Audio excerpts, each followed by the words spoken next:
It's all yours. Thank you very much. Thank you very much, Dan. Thank you all. Thank you. You need this in I probably won't. They told me that they're filming. Christian, we're good to start the film, so I don't want to walk around and get out of the point of view of the camera, and I'll stay back there. one announcement. Please, please. Excuse me.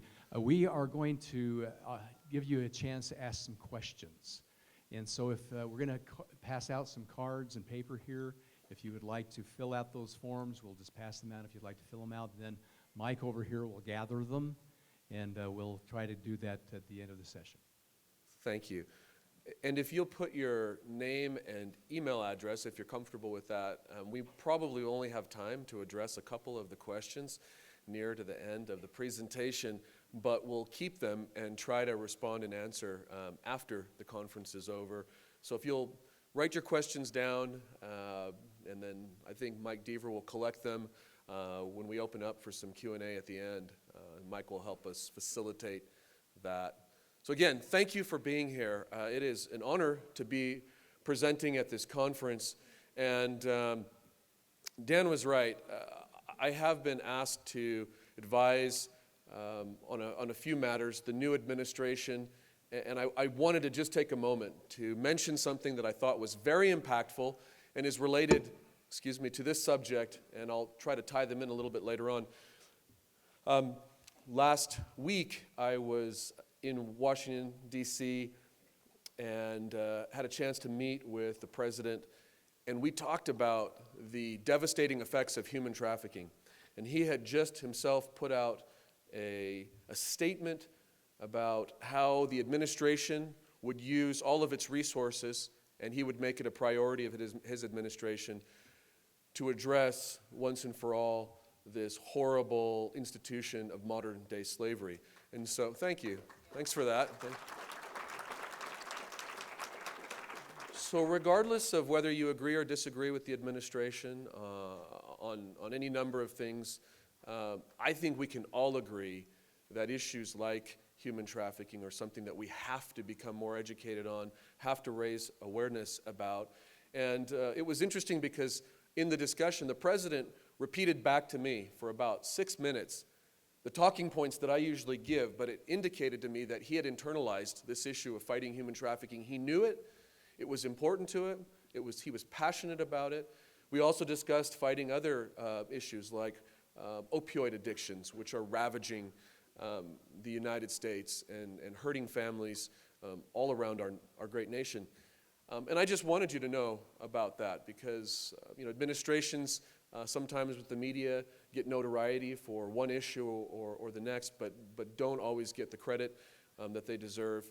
That is something, these issues, when we're here today talking about pornography and its effects on humanity, when we're talking about human trafficking, we're talking about opioid addictions, these are not Republican issues or Democrat issues. These are humanitarian issues. These are our family issues. The children that we're talking about, they're not their children, they're our children, regardless of where they live, in what jurisdiction they're at.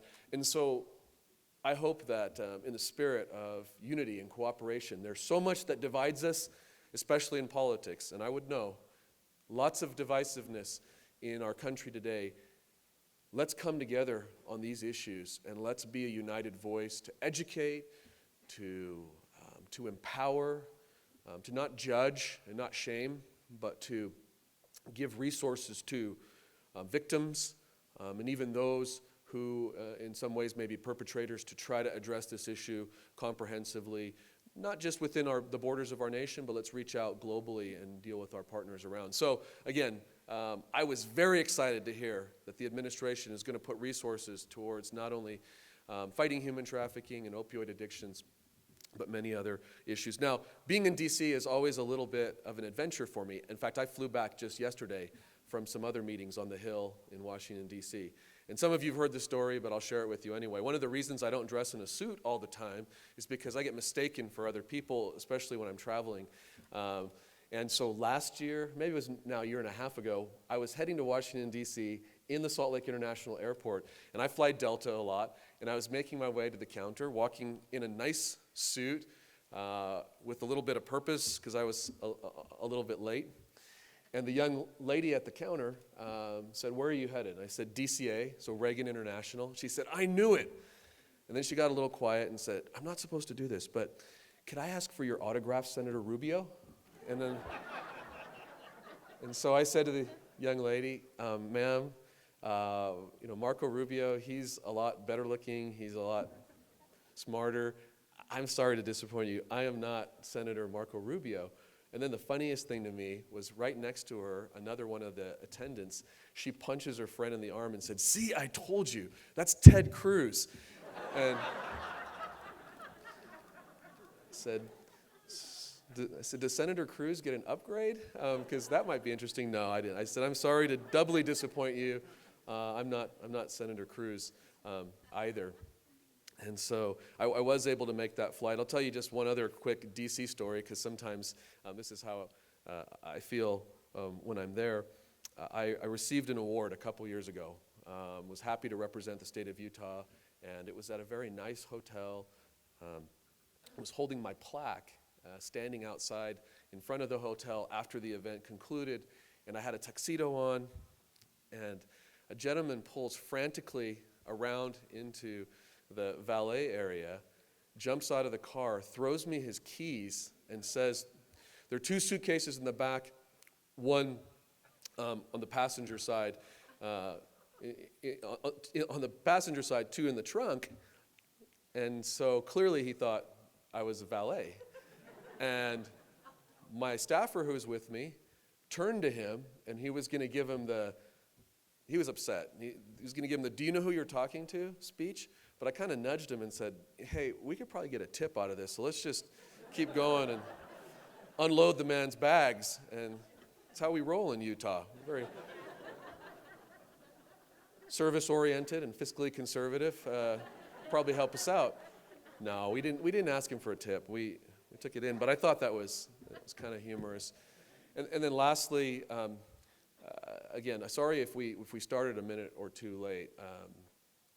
I have a challenge arriving punctually at all events. I grew up in a multicultural, multi-religious household.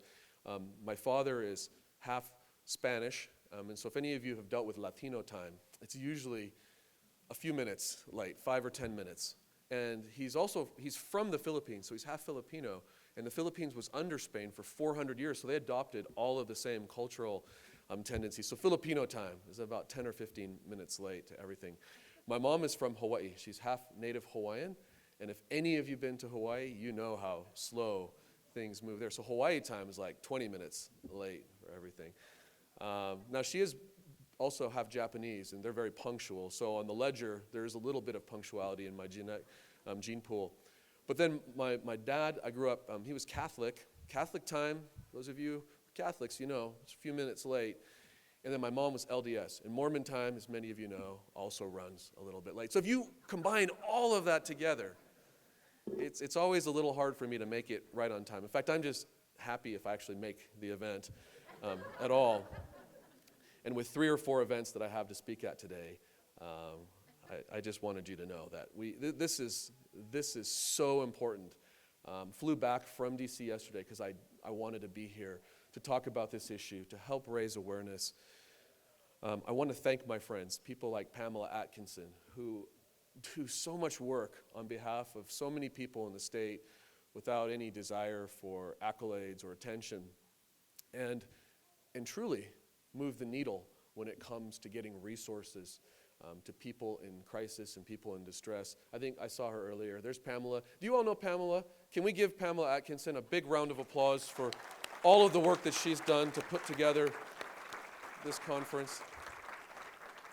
I know it embarrasses her. That's why I do it, because she's not looking for that, but I can't think of a better partner to help raise awareness on this issue. And the Utah Coalition Against Pornography, there are so many partners as a part of that. I don't want to risk naming names and omitting certain people or groups. Suffice it to say that this group and this organization, who has been putting on this conference for years and years and years, is doing incredible work.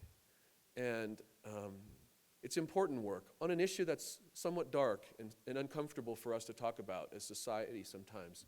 In fact, my wife jokes with me. She said, you know what? You were always out speaking on the horrors of human trafficking, or the terrible opioid addictions, or child internet predators and crimes and pornography and these types of things. She's like, do you realize that nobody wants to take us out to dinner anymore or invite us to any events? Like, you are just like this cloud of bad news sometimes, trying to warn and wake everybody up. But it is uncomfortable. That's what I love about this conference, though, is that it's so hopeful. It's that this conference is providing resources to those who are caught up in the throes of pornography, addictions, whether you believe it's an addiction or not an addiction, in the grasp of pornography usage and its effects on their lives. And so I'm so grateful that we do this in a manner that's not judgmental.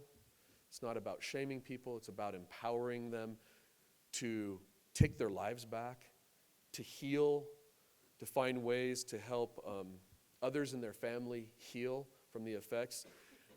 That's part of the purpose of the conference. And another part is then, I think, to warn and to educate those who aren't yet and hopefully never will be caught in the grasp of pornography or any other types of addictions, but pornography addictions especially, to give you warnings and information about the perils of consuming pornography and participating in pornography. And hopefully you'll be ambassadors for us to go out and, again, in a non-judgmental way, educate people, help them understand what this issue is about. And for me, people ask often, I get media and others who say, when did this become an issue for you? And I say, long before I've had the privilege to serve as the Attorney General for the state of Utah. About 15 years ago, I was in a position in my church, in a position of ecclesiastical leadership, where it afforded me the privilege to interact with many members of my congregation in the role as an advisor, as a listener, and as a shepherd, if you will, to try to help them navigate the challenges of life. And in that time, I can't tell you, and this is 15 years ago, how many families that I worked with, how many individuals that I listened to tell me stories about how pornography ruined their lives, how it was ruining their lives, how it was devastating, killing their marriages, their relationships. And these were adults, these were young people, men and women, boys and girls, and the frequency with which I sat and listened really made an impact on me then. And I will hopefully get into maybe some of these issues that they were dealing with and talk about how I see them affecting our society. But it was very difficult, very emotionally straining for me to sit and listen and then try to offer encouragement, advice, counsel, and some hope to these dear friends of mine who I saw, who were caught up and felt like imprisoned in a vice that had taken over their lives. And of course, that was pornography. Let me talk about why we should care about pornography, sort of on a macro level, individually and as a society. And then in the end, I'm going to tie it back to, because I think the title of my remarks is fighting the new drug in Utah, and what we're doing in Utah to address this issue, and how pornography perhaps relates to criminal conduct that I see in my job and that the people in my office deal with. But before we get into the criminal repercussions and effects of pornography, let me talk about some other ways that I see it affecting me. And I may reference a few statistics, but I think the real subject matter experts you've seen in the other breakouts, and will see. They're the ones who've got PhDs and have done extensive studies. And so I don't want to purport to be an expert in this area. I really just want to share with you my observations as somebody who's dealt with it on a very personal level, again, with family and friends, parishioners that I've seen, and victims that I've dealt with, and even perpetrators in my current capacity. So let me say that I think the very first thing that people often talk about in pornography, education and legislation, and the debate about pornography often breaks down upon the lines of morality. And I think often energy is expended trying to cast one side or the other as being on the wrong side of the issue morally. Well, certainly I will say that for many of us who believe that intimacy and sexual relations is a very sacred thing, is a thing blessed of God, and is an important part of marriage, I think for us it is a morality issue. And I think there are many moral implications about pornography and what a lot of us, many in this state, many around this nation, and many throughout the world, think is a very desecrating institution to something very sacred to us. And so I support those who want to fight pornography under the banner of morality. And I think there are many who are there. But again, unfortunately, when you start to talk about morality, too often then underlying notions and preconceptions about the different voices, I think, diminish and detract from other important concepts about pornography that we need to discuss candidly. And so, if you would, with me, let's put aside morality as even an issue for a moment. Let's not talk about pornography as a sexual evil, as a moral wrong. Just put it aside, a religious discussion, a spiritual one. Although again, and let me be clear here for those, because I don't want anybody leaving here thinks, I personally think pornography is again devastating to one's spirituality and ability to feel and commune with God. But put that aside for a second, and let's talk about some other ways that I've seen pornography affect people. How about physiologically and physically? Time magazine, some of you may have read that article. It was perhaps a year ago. Time magazine ran an article about sexual dysfunction amongst millennials. And again, I should probably have right at the tip of my tongue all the statistics that they listed, because it was a very compelling look at pornography. But how many of you realized that this younger generation is dealing with sexual dysfunction many, many times greater than any previous generation? And the article suggested that was because of pornography addictions that many of millennials have had since they were 15 years old, 13 years old, all the way down to 9 and 8 years old. It's interesting. We have a wonderful organization here in Utah, started in Utah, called Fight the New Drug. And I think that's where they got the title of my speech today. I'm very proud of the work that they do. How many of you in this audience have heard of Fight or gone to their website, or you yourselves are a fighter? Just raise your hand. I'd like to see. That's great. How many of you haven't had yet a chance to interact with Fight the New Drug, see the materials and resources that they put up? Just raise your hand again. It's good. I would commend that organization and their resources to you, again, as an educational tool and also as a recovery tool. Fight the New Drug is committed worldwide to educating people about the perils of pornography. And in full disclosure, I happen to be an advisory board member, Fight the New Drug. I've been with them almost since their beginning 7 or 8 years ago. they've patterned there, and I don't want to take away because I think one of the founders, Clay Olson of Fight the New Drug, is a keynote speaker or speaking. I don't want to take the thunder away from him because his organization is amazing. But they sort of patterned that after the Truth in Tobacco campaign, where we took smoking, again, out of a religious context or a moral context and said, let's just give you the raw facts about what tobacco use does, the addictive nature of smoking and how it affects your body and other aspects of your life. And so Fight the New Drug, in a very compelling way, they go to colleges and high schools around the world, and I might add, I think about 100 countries have adopted the Fight the New Drug platform and curriculum. Some have put more money into the millions of dollars, even more than the United States has, into their Fight the New Drug programs. And they educate young people, not from a political perspective or a religious perspective, but a plain, factual, scientific approach. This is what happens when you participate in pornography, and this is how it affects your life in so many different ways.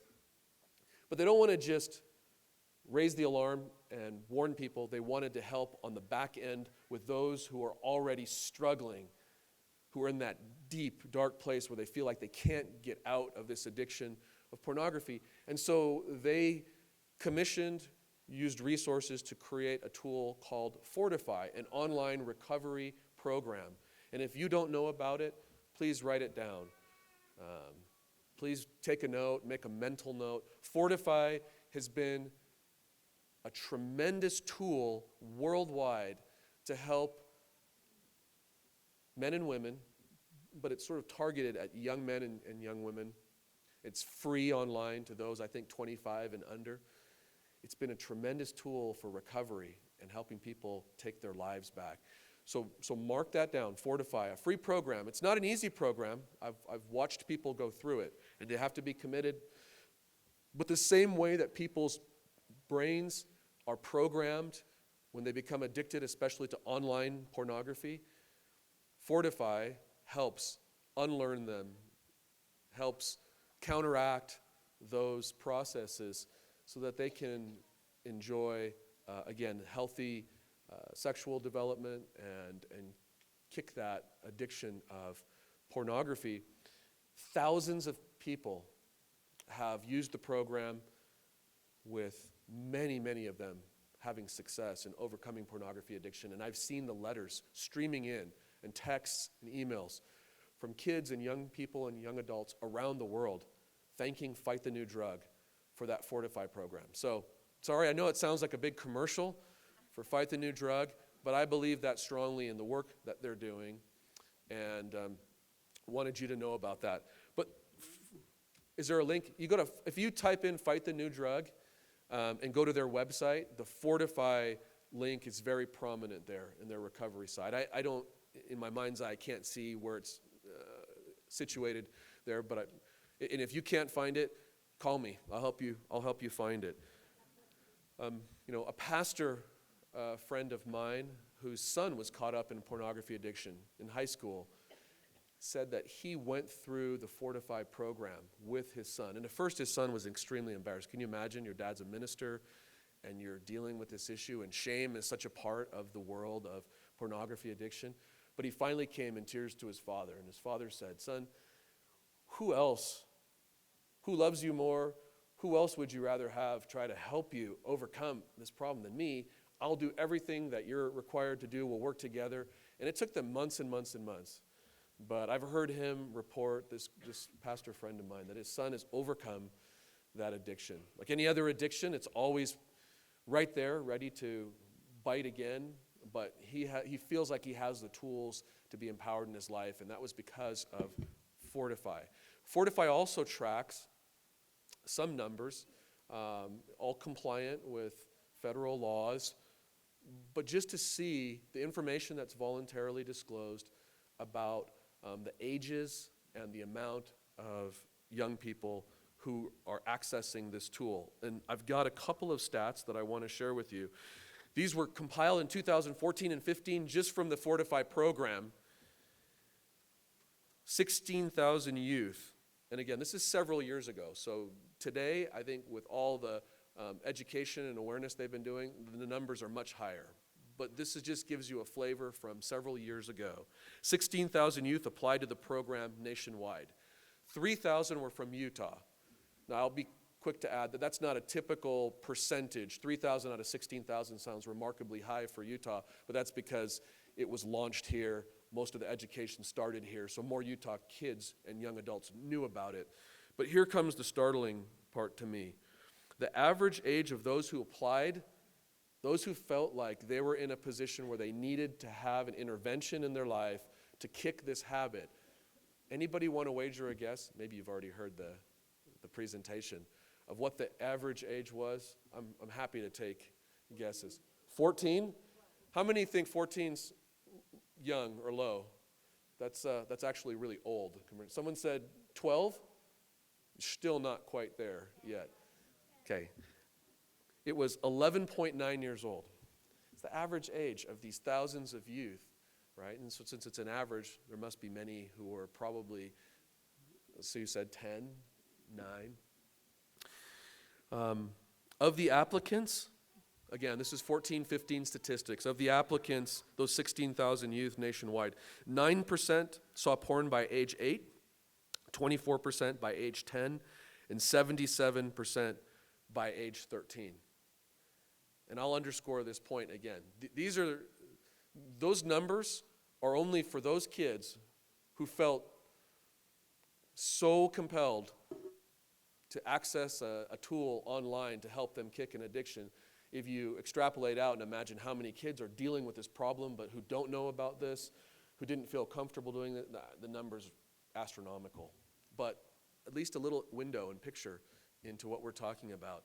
And so then go back to the sexual dysfunction and talk about, the sexual and physiological and physical effects of pornography.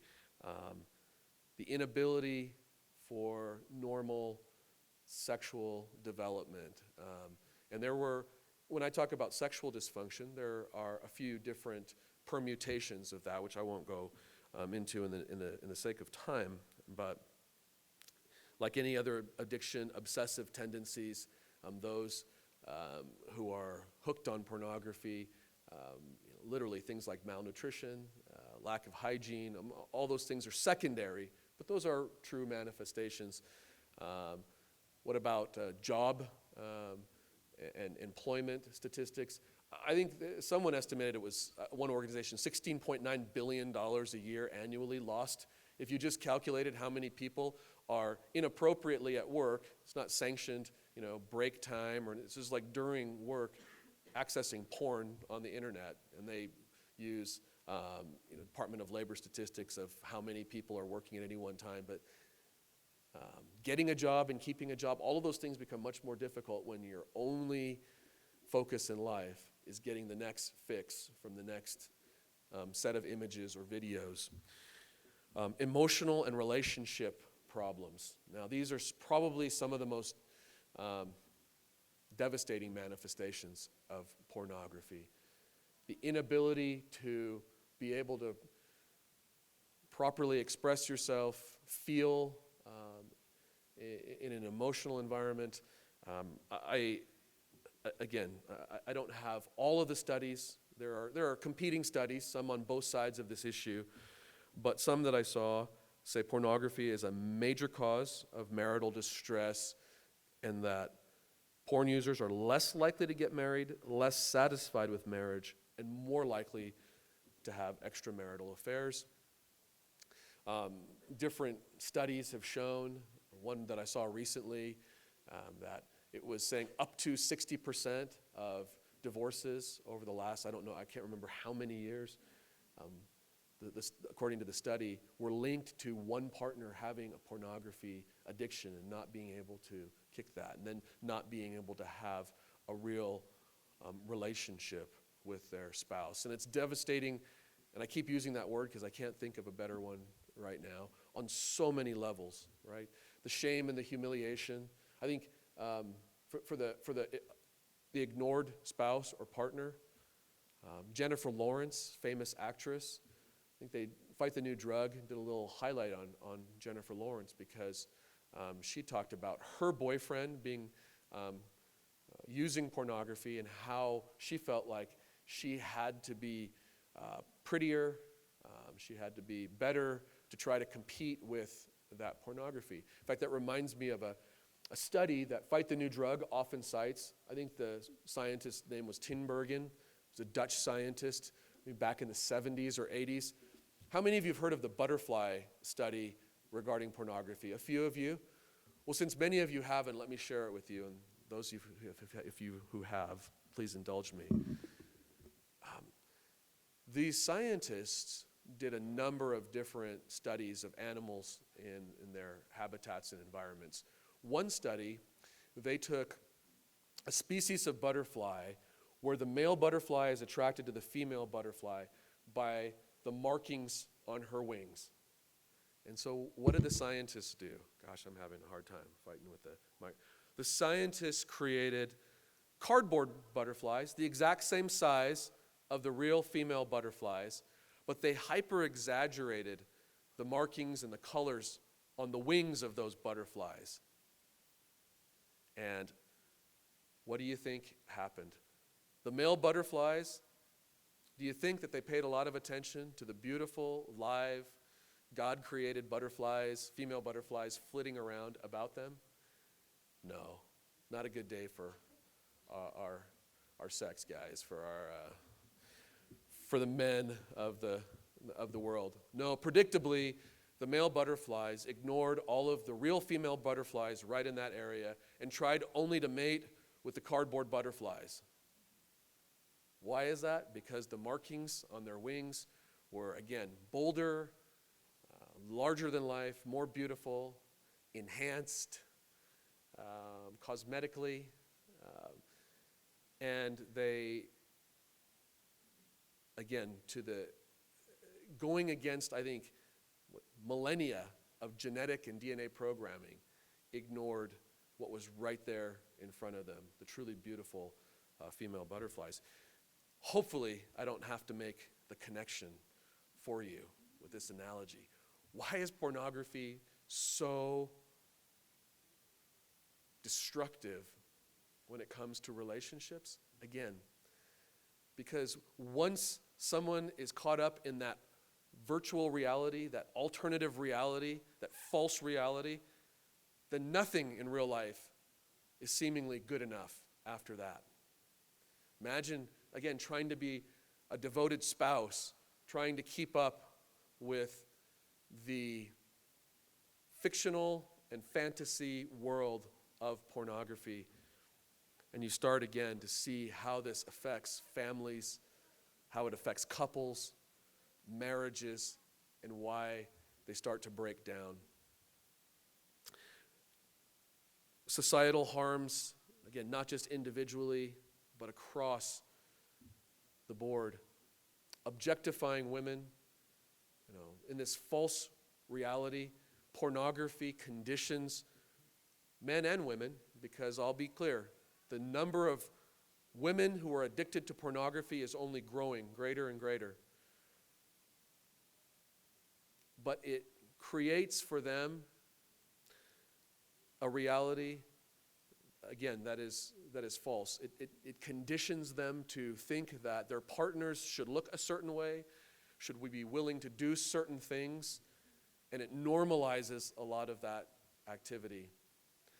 And again, I'm still only talking about adult pornography right now. When we get into child pornography, which is, I think, all the more devastating, there are many other problems that ensue. So I'm hoping that I'm starting to give you a picture. If you weren't convinced and you said, okay, you know what, I don't buy the morality issue, that's not my thing, what about these? Physical, physiological, social, emotional. All of these other levels are affected by your ability, are affected by consumption of pornography. That's why the tagline, one of the Fight the New Drug taglines is "Porn Kills Love." And I've seen people rocking their shirts internationally around the world in airports. Porn kills love. I'm a fighter. And I'm hopeful that you all will be able to educate yourselves about pornography and the perils of pornography on those levels. Now let me talk about the criminal aspects of pornography and what I see in terms of our office. We have an Internet Crimes Against Children task force that sole mission is to seek out and apprehend those who abuse children. And so many of them over the internet, entice them through the internet, engage electronically with them. And the amount of child pornography has grown exponentially over the last decades. And it's interesting to me because, again, regardless of where people stand politically or morally, and there are all sorts of discussions to have about legalizing adult prostitution and whether adult pornography makes somebody more inclined to be violent or not. When it comes to child pornography, I have yet to hear a person be able to come up with a rationalization or a justification or any good reason why child pornography exists, why it should be created or consumed. So I'm going to go back and say something again because I want to be clear, and I think this is actually going to it's either being streamed or recorded and for some national audiences. In terms of the violent conduct like human trafficking, child sex crimes, sex predators, not everyone who consumes pornography will end up being a child sex trafficker. But so many of the traffickers that we've dealt with, apprehended, prosecuted, so many of the child sex criminals that we've interviewed have told us that their gateway to those dark acts began with casual consumption of pornography. So again, I don't have statistics and studies to prove conclusively an exact causational tie, but I can tell you anecdotally from case after case where people who consumed pornography and thought it was light pornography at first, maybe even something like Playboy magazine, moved beyond that, felt like they needed further stimuli, moved on to different types of pornography, then moved into child pornography, and then moved beyond that at a certain point that wasn't sufficient stimulus for them, and they moved towards acting on those, not just exchanging or viewing, acting on those impulses. And again, you can challenge studies, but you can't challenge the reality of those situations that I've seen. Child pornography, the National Center for Missing and Exploited Children, a great partner of ours, we call it NCMEC. They have a child victim identification program where images and videos of children in pornographic scenarios are sent to them so that they can catalog them, we can track them, we can track down missing children, because so many of those kids who are abducted, who are taken, are forced into being victims of pornography. I think the number was, in 2005, NCMEC said that they reviewed as an organization about 2 million photos that year of exploited children in porn. By 2011, I think the number was up to 17.8 million. 2014, almost 30 million a year. And so you can see the escalation in the amount of child pornography that's out there. It's very lucrative.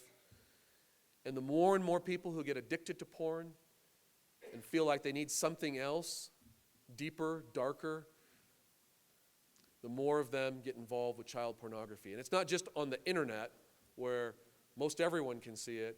It's down in the dark net. Some of you familiar with the dark net down there? It's an area where even law enforcement, we have a hard time penetrating. In fact, sometimes the only way that we're able to effectively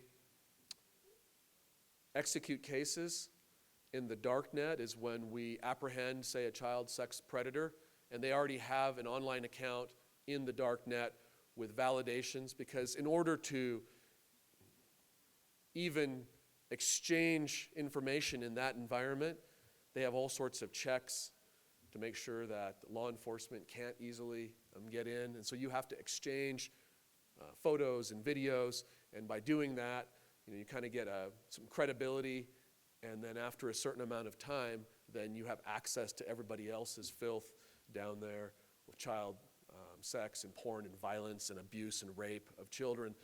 And so sometimes the only way that we can even get into there is by taking over an account. They don't know that we've apprehended the perp, and then we continue in that environment posing as the perp until we're able to take down a number of other perpetrators who are exchanging child sexually explicit and abusive content. And when we do, we hope that we take down as many as possible, because once we've burned that identity, we won't get another chance to do it with that. Case we had about 2 years ago here in Utah, a mother creating child pornography with her, I'm going to say she was 9 or 10-year-old daughter. She was a special needs daughter. And if you think that these things don't happen, then think again. They're there. And those images then get exchanged, not just in a little community, worldwide. And that's why we have partners like NCMEC, because then we can track and trace. Some of the good news is that in Utah, we have been hyper-aggressive about chasing after those types of child sex predators, and we use every bit of technology at our fingertips that's available. Some of it we've helped develop, some we partner with private sector. My personal belief is government, and this is my 1 second government soapbox, is best when it's lean and efficient and less intrusive, lets people live their lives so long as they're not committing crimes. And we have partnered with a number of private sector partners, companies that you would recognize, but I'm not going to disclose their names because they like to stay anonymous, who've given us technology that helps us track and trace these types of sex predators. And Utah is one of the states leading the nation in tracking them down and putting them away. And then also hopefully getting them some help, because there is a recovery side to all of these things. And then working with victims, trying to get these victims help and resources to overcome the situations that they have. I saw a hand go up, and just looking at how much time I've got, let me go ahead and take a question, and then I want to finish just talking about sex trafficking again. And you've got a bunch more.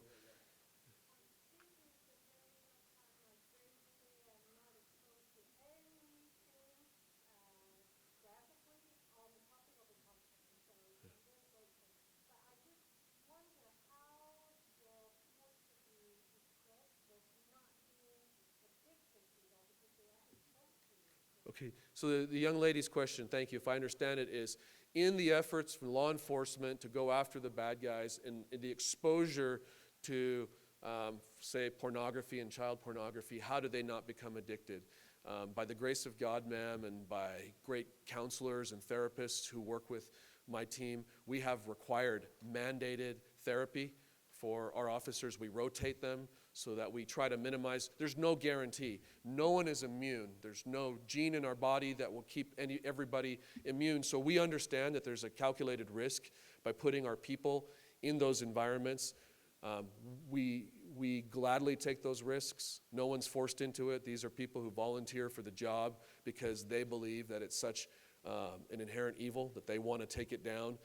But we give them and empower them with every tool possible to keep them out of the grips of becoming addicted to it. So thank you for the question. It's a good question. How do we protect those who are trying to protect us? In the law enforcement culture, going to see a shrink or a therapist is not really like the coolest thing to do, right? Because there's somewhat of a warrior culture, macho, hike my sleeves up bigger. So, but these are all people who have hearts and emotions, and they're affected by it. And so by having, like many of my other law enforcement leaders, colleagues in the state of Utah, we require our teams to do it. So then they can blame it on the boss, right? Well, AG's making me do this. That's why I'm going to go see the therapist. But many of them thank us afterwards because they don't even realize. They, as hard and tough and strong as they are, don't realize the residual effects that just coming in contact with that over time has on them. Let me tell you about a case. Again, this isn't a presentation on human trafficking, but some of you might know I've got a little bit of a passion for fighting against that subject. In 2014, the state of Utah brought a case against, I'm just going to call him a monster, an individual named Victor Rax, who was trafficking children in West Valley City for almost 15 years, bringing some children, we suspect, from Central America. He was a notorious, or at least a suspected, MS-13 gang leader, and he was also a drug dealer. So he was a narco trafficker who would bring drugs and sell them in schools throughout the state of Utah, but he would rape little boys. He had a predilection for young boys, as young as 12 and 13 years old, all throughout West Valley City, and forced them to mule his drugs out into the schools. Really, really bad guy. He was eventually apprehended, and we prosecuted him, and he hung himself during the pendency of the trial because this time, unlike previous times, we weren't going to just deport him and let him come back in. He'd been deported 7 times, by the way, and then had just come back. So over 15 years, he had a reign of terror throughout Salt Lake County. And many people knew about what he was doing, but they were too afraid to come forward because he had a lot of what I would call terrorist tactics. It's like he would allegedly, if somebody wanted to, if he thought someone was going to disclose anything about his little operation, then maybe take a dog of theirs out, shoot it in front of them and say, this is going to happen to your parents or your brothers and sisters. So many of the victims stayed under his sway and his power for, again, over a decade. The only reason I bring Rax up is because in that case, like so many other cases of child sexual abuse and exploitation, there was a lot of pornography involved. And again, you'll have people who say, well, it's just correlational. Bad guys who do bad things to children just also happen to like to look at bad content. Maybe some of that is true. I don't doubt that that's the case. But I don't believe that there is not some relationship between pornography, consumption, and going down that dark path. If any of you have ever watched the chilling video of Ted Bundy, the notorious serial killer who took the lives of so many young ladies, I'm not sure what Ted Bundy would have to gain by giving an interview to Dr. James Dobson shortly before he's executed. If you don't want to watch the video, you can read a transcript. And he admits that he started with casual pornography consumption. Some magazines that he saw in an alleyway led him to more and more and more and more until he literally said, I knew it was wrong. I'd been taught by a good Christian family.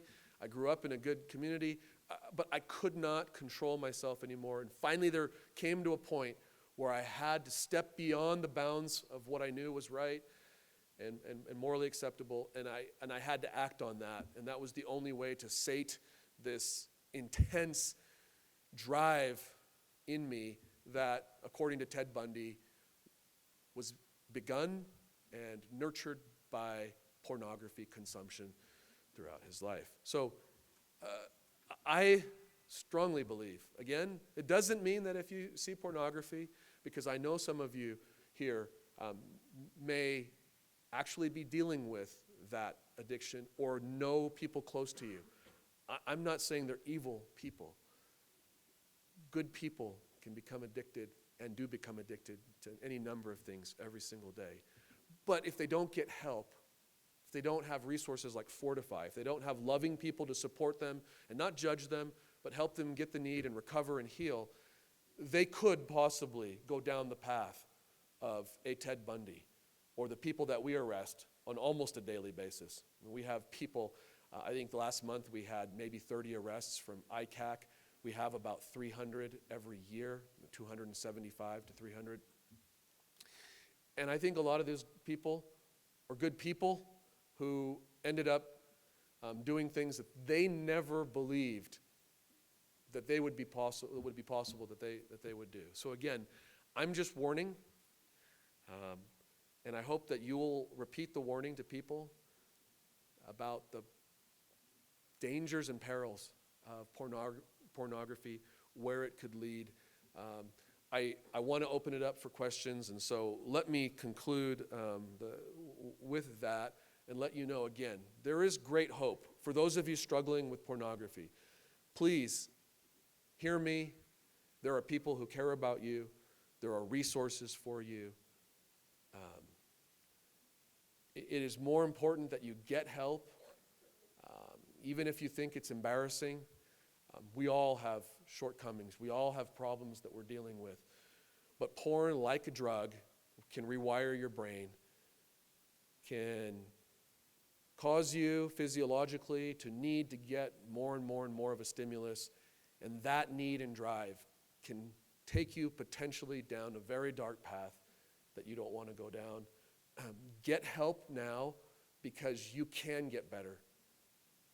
And there are so many examples of people who've kicked it and are thriving, have reclaimed their lives and their families, their spiritual well-being, their emotional and mental health, their physical health. I know you can do it. And again, for those of you who haven't had to grapple with those demons, count yourself blessed and lucky, and stay as far away as you can from that. If there's time when we're going through questions, some tips and tricks for parents to protect your children, keep them out of harm's way. If you think those will be helpful, I'm happy to share some of those. So, Mike, you have some questions. Why don't you read me what we've got? And I've got, I think you said I had 10 more minutes. Yeah, you got about 10 more minutes, but two really good questions for Attorney General Reyes. Number one, what are some of the visual signs to watch for when it comes to human trafficking? And if you notice those, who should you notify? Okay, great question. Whether it's human trafficking or any type of sexual exploitation, sexual abuse, it's hard to, for me, it's easier for me to describe it this way. If your spidey sense goes off and you think something is going wrong, trust your spidey sense. Trust your intuition. Trust your parental intuition. If it's a niece or nephew or somebody that you know from the neighborhood, trust your intuition. Call it in, and when I say call it in, you can call a national hotline. I have that number all the time, and I've forgotten it right now, but I can get it for you. Or you can call the Utah Attorney General's office. You can call local law enforcement. Anybody, but the important thing is that you do report your suspicions of something going on. We in law enforcement would rather investigate 10 cases and have them all turn out to be something that's not criminal conduct. That's not a waste of our time. We would rather that you give us those leads and we look at that than to miss one case and be able to save one child because you've just said, I don't know, that I don't want to rock the boat. I probably overreacting. I don't really know if that's legal or not legal. If you ever see a child in distress who's being physically grabbed in a hotel, if you see a discrepancy with a very attractive young lady who looks like she's 14 and a 70-year-old gentleman, he may be well-dressed and dapper, and she does not look happy, she speaks a different language, those are some of the things that hopefully might just trigger a red flag. If on your block or you live in an apartment complex and you see 20 ladies, different accents, coming and going in the middle of the night, and there's the same guys who bring them in and out. I'm describing a situation that we had in one case, and when we interviewed, it was a trafficking case. I can't if it was our case on that or if it was another agency. But they interviewed the neighbor and said, "Did you not notice all of these ladies who were just in one apartment?" They said, "Oh, well, they told us it was a foreign exchange program, cultural exchange. So we brought them some cookies. We invited them to church. We thought, we did our neighborly duty. We thought that was that. And And so again, I'm not asking you to call in law enforcement. Please don't. If your neighbor is overwatering their lawn, or you've got some gripe about something, but if you believe that children are being abused in any way, whether it's human trafficking or any other types of abuse, you should, and in certain cases, you must report child abuse. So, Mike, thanks for bringing that up. And one other quick final question, and just as a follow-up to that, I believe it was a local story that got reported last week, or it could have been national, but I heard it as a local story, that a hotel clerk went to a community class about how to see crime in your neighborhood. They did a little segment on human trafficking. He noticed same guy in the hotel, called it in, and busted some. And so we have a people lot for of human partners in the hotel Yeah. industry. We have airline ambassadors. We have truckers against trafficking. There are eyes and ears. As long as they're not the actual traffickers, they are fantastic partners around the world. And my friends in the trucking industry, there's so very few that are, but once in a while. But my point is, they're all around us. This stuff exists, and many of the perpetrators hide in plain sight, because none of us, like you, ma'am, actually, we normal people think, that's that's probably happening next door, but it can be, and often does happen next door. I want you to be proud of 2 pieces of legislation that your Utah legislature passed this year in a bipartisan way. Again, because these are not, to me, they're not partisan issues. These are all of us issues that affect all of us, and I need all of your voices to rise up and come together on. One is a sextortion bill that now actually creates and outlaws, it creates a criminal offense for sextortion. What is that? It's a growing phenomenon of people who will threaten or use other embarrassing information to get often young people, but even older people, to send provocative, embarrassing sexual photos of them. And then they will use that to leverage them into doing more and more and more, because once they have one, they can say, well, if you don't do X, Y, or Z for me and take off more clothes or do more things with more partners, I'm going to send this to everyone in your church, into your school, in your community. And this has become such a prominent crime that we have acknowledged it. We've passed laws in Utah. You should look it up. Thank your legislators for that. The other one's a rehoming bill. 2 years ago, I was approached by a group of federal law agencies, the U.S. State Department amongst them, saying, we have a problem and we want you to serve on a committee against rehoming. And honestly, I said, I think you got the wrong guy. I haven't done a lot of real estate law and transactions. That's not my thing. And they say it has nothing to do with that. It has to do with human trafficking, and you're one of our experts in that area, fighting human trafficking. Let's bring you on. And what is happening is the unregulated transfer of custody. Many well-intentioned adoptive parents who want to share their homes and opportunities, adopt children from overseas, who come from war-torn countries, who come from intense traumatic situations. The parents don't realize the children may have witnessed the slaughter of their natural parents, their siblings. They've been raped, abused, tortured themselves. And a year or two into the adoption, the parents realize that maybe they're in over their heads in terms of dealing with some of the PTSD or other issues that these kids are dealing with. And instead of working with a secondary adoption agency or working with the state to try to find solutions, they throw up their hands and they put these kids up for grabs on Backpage or any other type of online marketplace. They're not selling them, so it's not trafficking. But like old used furniture, they're just saying, hey, if you're interested, can you come pick this kid up? And guess who's picking them up? Probably not the most noble and well-intentioned people on the other end. Yes, it's pimps and traffickers and abusers. And there have been, I think Reuters was the first investigative group, the media that did it. Their estimation was there are 18,000 of these cases. Certainly we know there are thousands of them. Utah is the first state in the U.S. To pass model legislation, and the other states were waiting for us to do that, to make rehoming, the unregulated custody transfer, actually a crime. We did not try to be overly punitive because we don't want to discourage parents from wanting to adopt, especially give chances to those from difficult circumstances around the world.